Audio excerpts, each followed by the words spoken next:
dit de Paris qu'elle est la ville lumière. Pour certains, la lumière serait justement l'encre du cinéma. Aujourd'hui, place à un beau scénario, l'histoire d'amour entre la capitale française et le 7e art. On commencera par marcher dans les pas d'Amélie Poulain, sans doute l'un des films les plus emblématiques de la vie parisienne.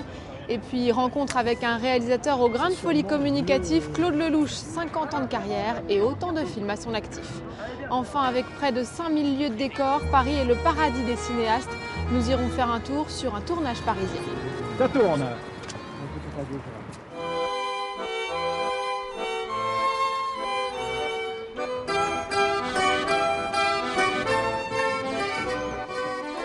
Donc cette émission dans l'un des quartiers les plus visités de la capitale, Montmartre, et ce n'est sans doute pas un hasard si le réalisateur français Jean-Pierre Jeunet a choisi cet endroit si pittoresque et romantique pour tourner sans doute l'un des films les plus connus de sa carrière, Le fabuleux destin d'Amélie Poulain.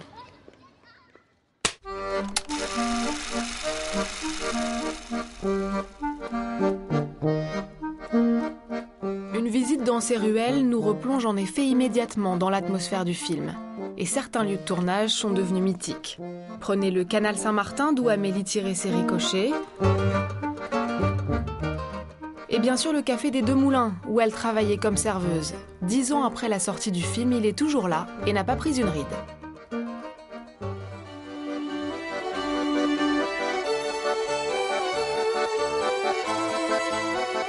Et évidemment pour les touristes, le café est devenu un lieu de pèlerinage. Par exemple, la porte de la cuisine est la même, les toilettes ressemblent aussi, le bar. J'ai l'impression d'être dans le film, de savourer le café et d'utiliser la petite cuillère pour manger la crème brûlée. Comme Amélie.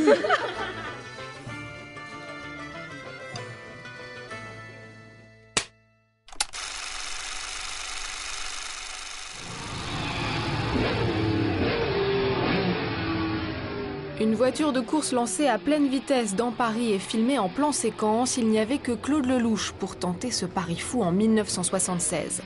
Il dit lui-même que son cinéma est à l'image de ce film, avec ses dérapages et ses petits miracles.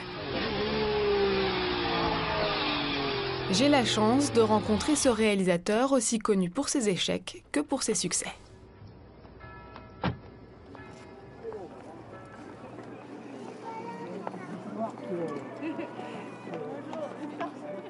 Claude, on vient de voir des images de C'était un rendez-vous. Quand vous réalisez ce film, vous rendez aussi un hommage à Paris en quelque sorte ? Oui, je rends hommage à la folie, à Paris. Et c'est vrai que peut-être que c'est de tous mes films celui qui est le plus connu, encore plus qu'un homme et une femme, ou l'aventure, itinéraire d'un enfant gâté, ou les uns les autres. C'est un petit court-métrage que j'ai tourné en 9 minutes. À l'époque, on ne pouvait pas faire des plans séquences de plus de 10 minutes puisqu'on ne pouvait pas charger plus de 300 mètres de pellicule. Voilà. Alors maintenant, avec les nouvelles caméras, on pourrait faire une traversée de Paris qui dure 20 minutes, vous voyez, ou 30 minutes. Mais je pense que ça n'aurait pas le même charme. Ça serait trop long. Voilà. C'est assez jouissif à regarder et on sent que vous y prenez plaisir aussi comme dans tous vos films. Le plaisir, c'est vraiment le moteur, c'est le cas de le dire, de votre carrière ? Je dirais plutôt l'amour. Quand on aime, on ne compte pas. Et je pense que c'est ce qui donne un sens à la vie. C'est quand on est amoureux de quelque chose ou de quelqu'un. Voilà. Et moi, je vis une grande histoire d'amour avec le cinéma depuis 50 ans. Donc c'est cette histoire d'amour qui fait que, encore aujourd'hui, je suis passionné à l'idée de faire encore un film de plus. On a un décor magnifique là derrière nous. Paris, c'est un des plus beaux décors pour vous ? C'est plus qu'un décor. On n'a même pas besoin d'avoir du talent pour filmer Paris. N'importe quel imbécile peut filmer Paris tellement c'est beau. Vous voyez ce que je veux dire ? Il y a comme ça, c'est comme il y a des grands acteurs comme De Funès. N'importe qui peut filmer De Funès puisqu'il suffit de dire moteur et puis il se met en route. Voilà, Paris c'est pareil. Il faut beaucoup plus de talent pour aller filmer des endroits moins réussis. Vous voyez ce que je veux dire ? Mais c'est une ville tellement incroyable, tellement formidable que il faut vraiment être mauvais pour rater un film à Paris, quoi. Vous avez fait justement votre film Les Parisiens. Oui. En dehors du cinéma, vous aimez cette ville ? Vous aimez les gens qui habitent Paris ? J'adore cette ville. Je suis né à Paris, rue des Martyrs, donc pas loin d'ici. J'ai grandi à Paris. Je ne peux pas me passer de cette ville. Alors j'adore la quitter, comme tous les gens qu'on aime. Voilà, j'adore pour la retrouver très vite. Voilà, donc j'ai besoin toutes les semaines de la quitter, d'aller respirer. Et puis au bout de 24 heures, 48 heures, elle me manque tellement que hop, je reviens tout de suite, partir, revenir. Voilà. Justement, Paris a été aussi la star d'un de vos films, entre autres Les uns et les autres, et notamment cette fameuse scène sur la place du Trocadéro avec Maurice Béjart qui danse sur le boléro de Ravel. Racontez-nous un peu la magie de cette scène. Je voulais que mon film se termine au centre de Paris. Et donc, quand j'ai commencé à demander les autorisations, d'autant que j'avais besoin de mettre les hélicoptères, enfin, il fallait bloquer tout Paris, je me suis dit c'est un truc impossible. Et encore une fois, le hasard a fait que ce jour-là, les choses ont été possibles. Voilà. Donc, de miracle en miracle, on a réussi à bloquer la Tour Eiffel, le Trocadéro, toutes les avenues qui menaient au Trocadéro. Il y avait 2000 personnes sur le parvis. Et en plus, ce soir-là, à 8h du soir, 7-8h du soir, il y a eu un orage incroyable. Et je me suis dit, c'est la fin du monde, c'était l'apocalypse. Et puis tout de suite après cet orage, le ciel était dégagé, Paris n'avait jamais été aussi beau. Encore une fois, le hasard avait fait le ménage pour que je puisse tourner cette scène.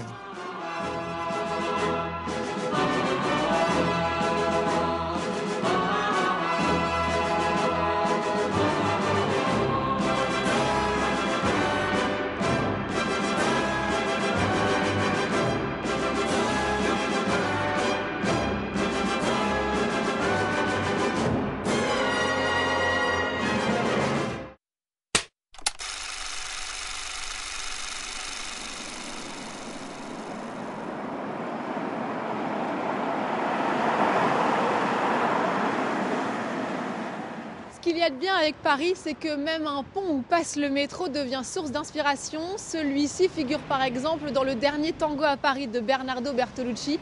Le chiffre est donc impressionnant, près d'1 millier de tournages se déroulent chaque année dans les rues parisiennes.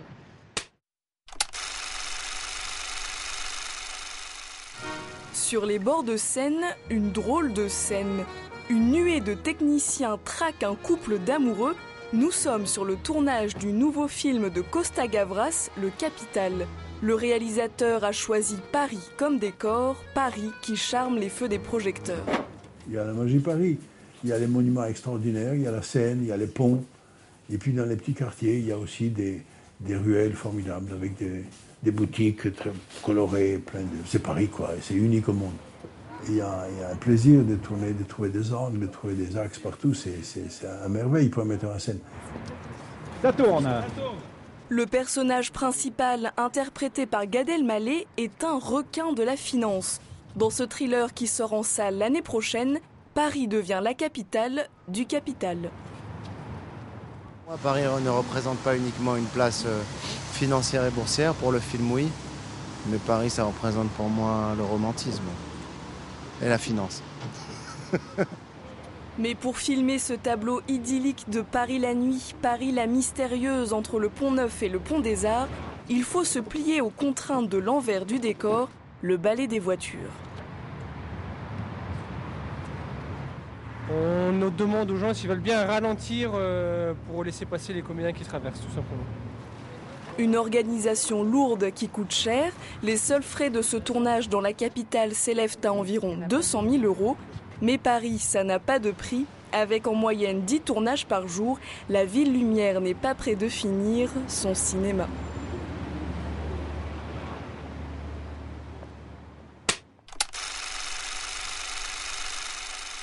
Vous le voyez, Paris tient déjà un beau rôle dans les films traditionnels. Elle est aussi parfois la star de dessins animés ou de films d'animation. La capitale française accueille justement l'une des écoles d'animation les plus prestigieuses du monde. Reportage.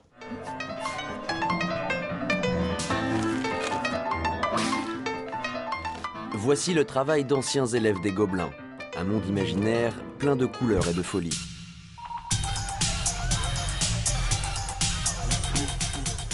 Mais derrière chaque film d'animation, il y a des créateurs. Ces étudiants sont la future génération des petits génies du dessin animé. Ils sont en dernière année. L'exercice du jour, la synchronisation. Faire bouger les corps et les lèvres des personnages comme s'ils étaient des vraies personnes. La difficulté, c'est de choisir quelle consonne et quelle phonème on va mettre en valeur parce que le risque c'est que si on lui fait faire tous les sons visuellement, il va faire et ça va pas du tout marcher. Ça se croit supérieur là, avec ses plans en douce. Ces étudiants ont 3 semaines pour réaliser une phrase qui dure entre 5 et 8 secondes. Bien sûr, avec l'expérience, ils iront plus vite, mais le film d'animation leur demandera toujours beaucoup de temps. Les ordinateurs sont bien allumés, mais les étudiants commencent avec un crayon et du papier, plus facile pour définir précisément les gestes des personnages. Avec le dessin, tout devient possible. L'animation par rapport au film en prise de vue réelle permet peut-être plus d'exagérer les choses et de partir dans des univers beaucoup plus... comment dire, avec des choses peut-être plus interprétées, plus exagérées, qui permet de créer des mondes totalement différents en fait. Créer des mondes ou en reproduire d'autres avec une fidélité désarmante, le film d'animation n'a de limite que celle que le cerveau veut bien lui donner.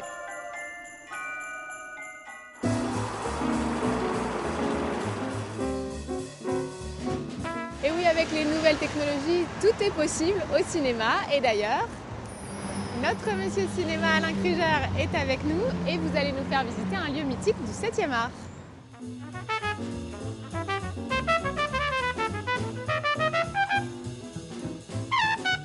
Alors là, Alain, on est dans votre salle préférée. Oui, c'est mon cinéma préféré au monde d'ailleurs. C'est le plus grand cinéma d'Europe. Il y a plus de 2800 fauteuils. Et c'est un lieu totalement magique. C'est le rêve d'un homme qui s'appelait Jacques Haïk, qui a fait construire cette salle en 29, qui a été inaugurée par Louis Lumière en 1932, donc il y a bientôt 80 ans, qui est un lieu totalement incroyable. Et alors, quand vous voyez cette salle totalement pleine, où les rires sont contagieux, parce que vous savez, c'est Chaplin qui disait que, Charlot qui disait que l'énergie, le rire se transmettait par le coude. Et quand on a le coude collé à son voisin ou à sa voisine, c'est ça qui transmet cette énergie, cette gaieté. Moi, je trouve que c'est un lieu absolument magique.